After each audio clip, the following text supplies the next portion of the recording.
I just wanted to come on today because things are shifting and it's shifting rather rapidly. And we're beginning to see the operation and the function of the city of God, which is the people of God. So when we talk about the city of God, we're not talking about what Abraham was looking for. We're talking about what well, it was what Abraham was looking for, but he was actually looking for us. So, just briefly before we go into the living reality of this, I want to talk about the people, the city of God, functioning in the earth in present truth. So, present truth is a living reality for what's happening right now. So, whenever you start talking about God in present truth, it's actually talking about the people that God has actually chosen, and He did that before the foundation of the world. And those that He has chosen before the foundation of the world is finding themselves in the right order of God because now they see that they've been called out into the wilderness to actually be prepared to go into the land. Now, what happens whenever God is calling them out? He called them out to reveal His Son in them. So they all know that Jesus has come in their flesh. And when He comes into their flesh, they begin to see and understand there is a vision, and the vision was given by the Lord, and they now begin to understand that God is doing something in them and preparing them to go in when the time is right. Now, we do know that we've been called out. We do know that we're in the wilderness, and that's transition. So the transition is we were chosen, called out for the purpose of being prepared to go in and to become a unified expression of the body of Christ, and we are to express the living God to the earth. So when people really begin to say we want to see Jesus again, we have to understand that God is manifesting that which was types and shadows, but now He's actually doing it in reality. So I have a book called Transitional Reality, and about 4 years ago, I told everybody you're all in transition. It doesn't matter where you are. You're in transition because God is moving you from one dimension of understanding to another.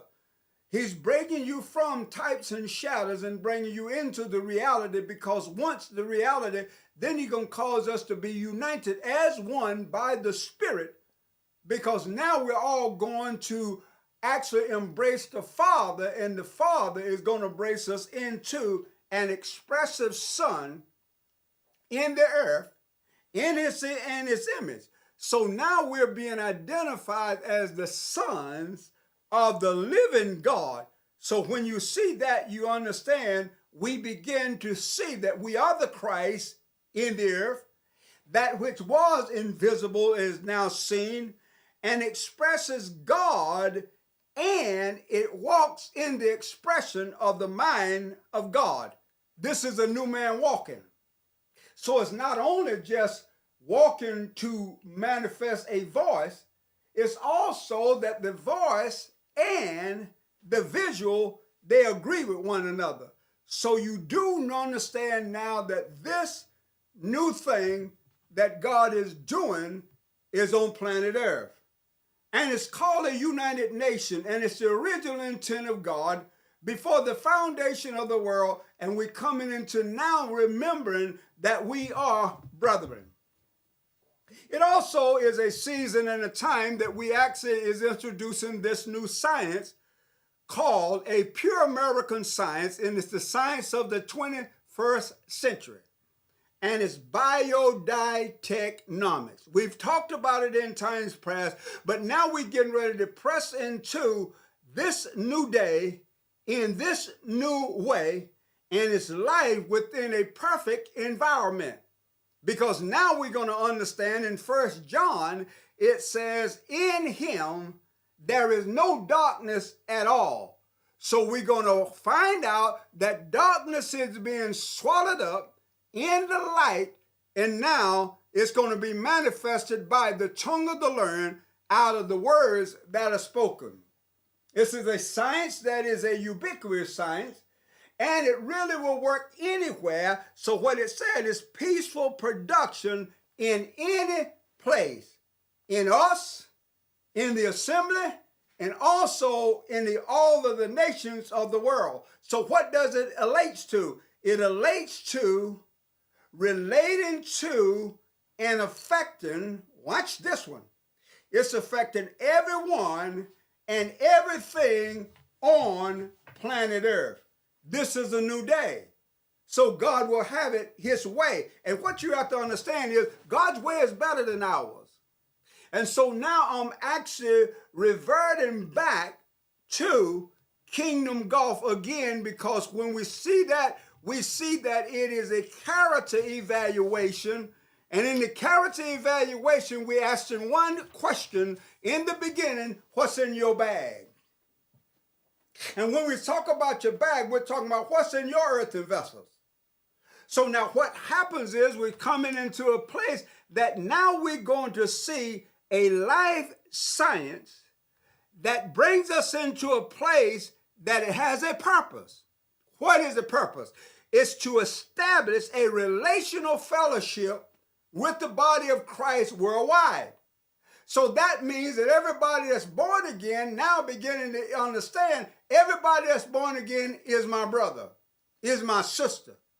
And it's also bringing us into a caring for horizontally and laterally, meaning that I love God, and based off the love of God, I'm full of God and full of love, and I love my neighbor as ourselves. This is a living reality now. It's not just a good saying. So it teaches that we maintain our posture of life, and as I phrased it in times past, it's God and golf. And it produces a good attitude and builds patience and develops character. It's two people relating together, and they understand that the game of golf is a kingdom game that brings us into the expression that now we must walk in this new place, and we must begin to see ourselves that it's a call to worship. So we understand that this is a worshiping lifestyle that we're walking into. It's a worship is a lifestyle in which all are invited. So everybody can come into this new place. It's not just for the Jews, the Gentiles, the bond, the free. It's called for all of them. So worship is doing what you love, enjoying it, and gives you fulfillment and worth.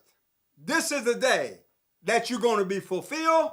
You're going to see that God has called you and said you're fearfully and wonderfully made, and we do it in a relational way. Golf is a worshiping art that requires skill, meditation, and endurance. So you do have to understand that as you submit to something and you maintain the skill, you maintain the mental attitude, and you endure until you understand how to play the game and use the right clubs.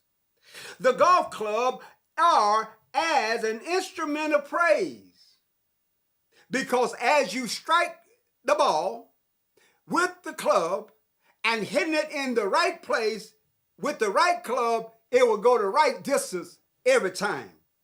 They all have a number and they have a purpose. Life itself is a time of great fulfillment, and the question is, what's in your bag? Because whatever is in you is what will come out on you, of you. So when it comes out of you, will it come out of you in peaceful?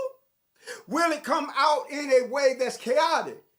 So that's why temperament is which is required in and through the golf game. So what we really come to understand is, I say to you, come on, let us play the game of life, because you have to understand this new wine is found in the cluster. Just wanted to bring you into this place and let you know that we're getting ready to function in on and embrace the subject of the last trump. And we begin to realize that we are the 42nd generation. And as the PGA Tour, we are on the winning team. We may not all be Tiger Woods, but we are all in this game. So come on into the body. Let's go forward in this new day at the other dimensions after we have come to maturity, spirit, soul, body. Now we're going forward as one. And it is the city of the living God walking as one man on the planet.